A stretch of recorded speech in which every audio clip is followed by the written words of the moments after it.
And Elijah went up to the top of Carmel.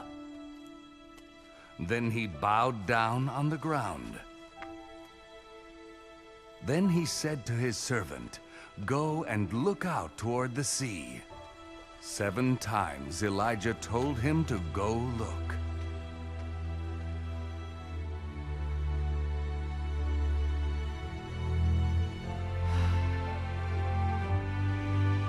Finally, the 7th time, the servant saw a small cloud. There is a cloud as small as a man's hand rising out of the sea! Tell Ahab to get his chariot ready and start for home now. Otherwise, the rain will stop him.